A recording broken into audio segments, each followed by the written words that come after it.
Hello, friends.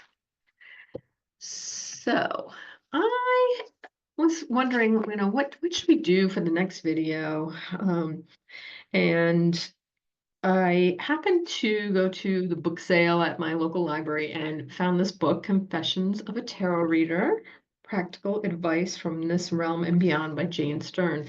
I've actually read this a long time ago. I remembered enjoying it. Um, and so I was like, I'm gonna grab it just to have it. And I started reading it again. And I was like, there's some good insights in here. And I thought maybe I'm not gonna read the whole thing, but maybe we could pull out some pieces and see what we think, what ideas come up, questions, thoughts around this. Um, so it's just some information on her. So she lived in Connecticut near me, actually. She and her then husband, Michael Stern, they were food writers at the same time that I was doing food writing. And I forget what their column, what was their column? Road Food. They had a website, roadfood.com, and they were really popular in the 90s. Um, and I totally forgot until I started reading this. I interviewed them for an article. But anyway, so she reads tarot on the side. And so she wrote this book, and each chapter is one of the major arcana cards. So she goes through in the first part of the chapter describing each card, and then she goes into some of her experiences with her clients, which is kind of neat. But I thought I would just go through like her thoughts on the cards. So we will start with the Fool. And choose pictures from this deck, which is, which deck is this? It is the Bohemian Gothic Tarot by Karen Mahoney and Alex Ukolov. So, all right, I'm just going to read a little bit about the Fool. Card number 0. And then she has a little quote at the beginning: virtue, dear friend, needs no defense. The surest guard is innocence. None knew till guilt created fear what darts or poisoned arrows were. Horace, 65 to 8 BC. All right, so let's get into it. Let me introduce you to the first major arcana card in the tarot deck, the Fool. The Fool is but one of 22 major arcana cards in the deck. Major arcana is a fancy way of saying big mysteries, and because of this particular group of cards as the focus of this book, you will see this term often. For the rest of the journey through the 21 other cards, we will follow the Fool and see the trials and obstacles he must face. Every one of the major arcana cards in contemporary decks has a number, and that number is consistent from one deck to the next. The Fool card is number 0. He represents the raw clay of humanity and the fates can mold depending on the choices he makes along the way. 0 is not really a number in the formal sense, but a symbol of nothing and everything, the beginning and the end, alpha and omega, and what better number for the Fool to be?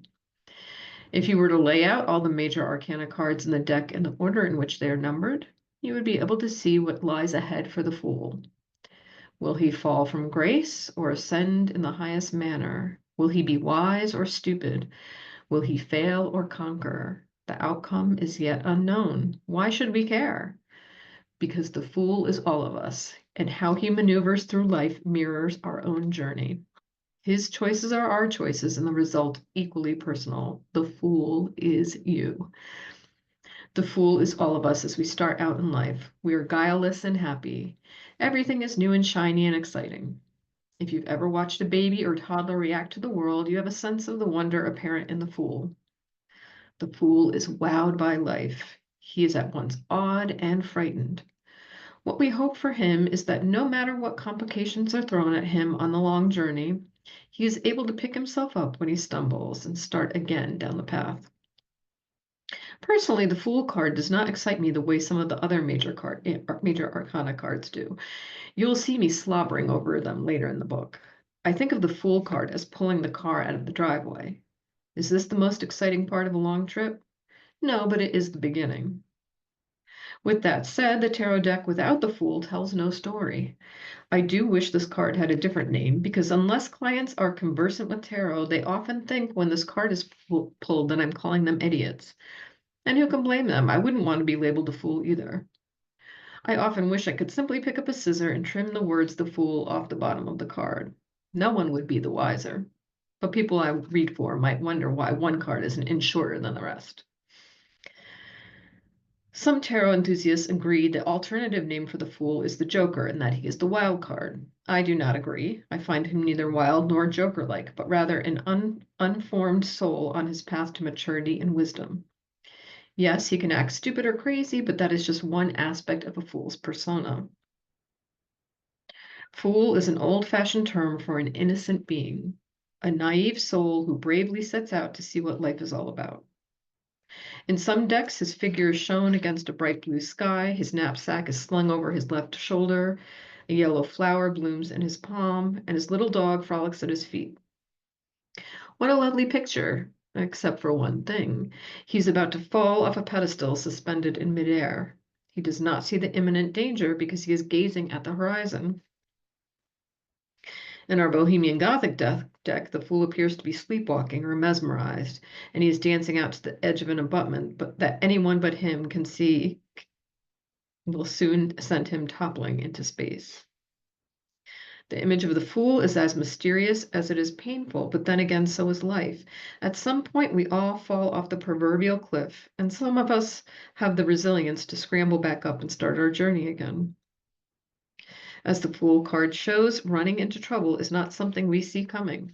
Trouble sneaks up on us and ambushes us when we are least expecting it.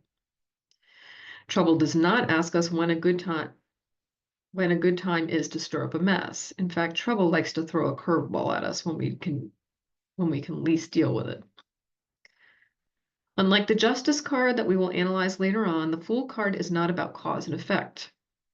If the path the Fool was on had a saying, "Watch out, you are about to fall," a sign saying that, then the fool would be rather stupid and deserving of what he gets. But the fool, like most of us, did not ask for or foresee calamity happening. It just does.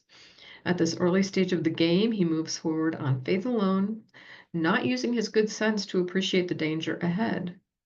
For the rest of his journey, his character will be tested to see how he survives life or doesn't.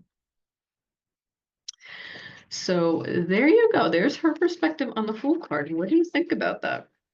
The first thing that really stuck out to me is, she hates the name the Fool, and I have experienced that. Like, I don't even think of it when it comes up, and it is my favorite card. So when the Fool comes up, I'm like, oh, the Fool, and people can get offended by it. It's very interesting. I have had people say, like, oh, because I'm a fool. And it's like, no, that's not it. Um, so that was interesting to see that she had a similar experience. And I love her idea of the car pulling out of the driveway. It's like, yep, he's about to go on his journey, and we know it's coming, but he doesn't. So what do you think of that? What ideas do you have around the Fool? Do you like the Fool? Um, what are your thoughts on that? Share with us, and we'll see how this goes. All right.